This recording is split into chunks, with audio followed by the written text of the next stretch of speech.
ណាសូមនមស្ការនិងចម្រើនពរហើយក្នុងវីដេអូដនេះផងដែរគឺវីដេអូការពីទៅវត្តយ៉ៃនៅឯប្រទេសថៃដែលវត្តយ៉ៃនេះគឺនៅខាងក្រុងអយុធ្យាដែលយើងហៅថាអយុធ្យាហ្នឹងគឺជាដែនដីខ្មែរបុរាណពីមុនមក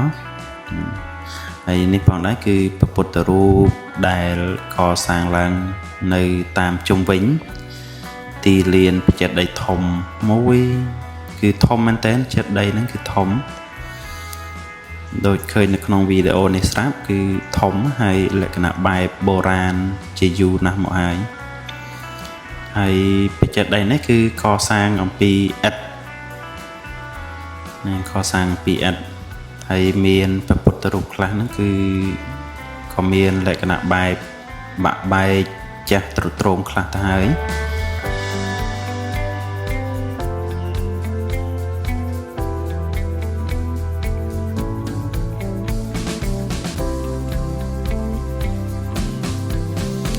ចំណែកឯរូបបច្ចេកដីក៏កន្លែងខ្លះហ្នឹងក៏មានលបកមិនមែនលបកលបេះធ្លាក់នៅកំណត់ឥដ្ឋដែលបានកសាងហ្នឹងតែនៅតែស្អាតមើលទៅលក្ខណៈបែបបុរាណស្អាតតែម្ដងហើយបានធ្វើឲ្យតាក់ទាញនៅភ្ញៀវទេសចរជាតិនិងអន្តរជាតិយ៉ាងច្រើនទៅទស្សនានៅទីនោះនៅពេលដែលយើងនៅកន្លែងវត្តយ៉ៃនេះនៅពេលដែលយើងចេញពីវត្តយ៉ៃនេះគឺយើងធ្វើដំណើរទីបន្តិចទៀតយើងនឹងទៅដល់អយុធ្យាគេហៅថាទីក្រុងអយុធ្យាហ្នឹងគឺមានប្រាសាទមានអីជាច្រើននៅទីនោះដែលជារាជធានីរបស់ខ្មែរពីសម័យដើមមុន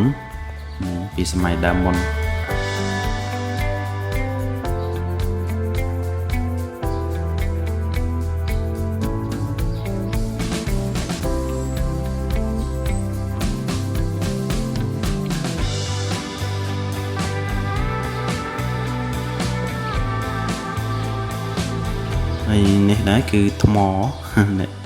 អ្នកតលេងក៏ដាក់បន្ទប់លើគ្នាមើលទៅស្អាតមួយយ៉ាងដែរហើយនៅពីខាងមុខនៃបច្ចេកដីនៅខាងមុខនៃទីលានបច្ចេកដីហ្នឹង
ខាងនេះគឺ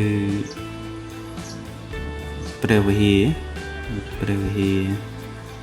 តូចដែលគេតម្កល់ព្រះពុទ្ធរូបហើយទៅខាងក្នុងទៀតគឺគេមាន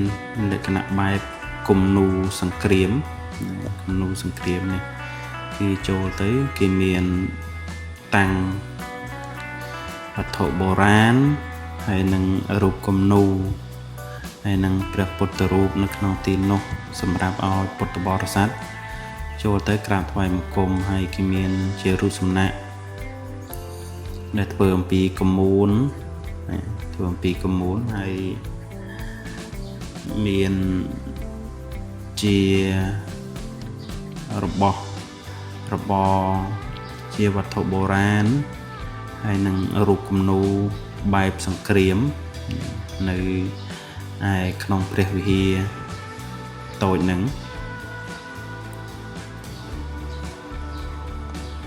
ហើយនៅក្បែរនឹងផងដែរក៏មានជារូបសំណាក់ព្រះពុទ្ធត្រង់ចូលបរិនិព្វានដ៏ធំនៅឯក្នុងវត្តใหญ่ហ្នឹងដែលឃើញនៅក្នុងវីដេអូនេះស្រាប់គឺថាធំមែនតើធំហើយគេលាបថ្នាំពណ៌សមើលទៅស្អាតហើយទីធ្លាគេក៏ស្អាតដែរអត់មានសម្រាមមានចោលថង់ចោលអីដេកផ្ដាស់ទេហ្នឹង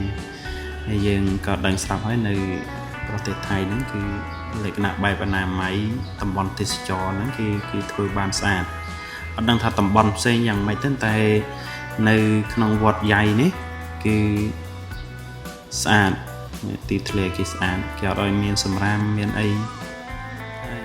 វីដេអូនេះគឺមានតែប៉ុណ្ណឹងជាត្រឹមតែសូមប្រកេនផងនឹងជួយផងលោកម្ចាស់ញាតិញោមជួបតែសេចក្តីសុខ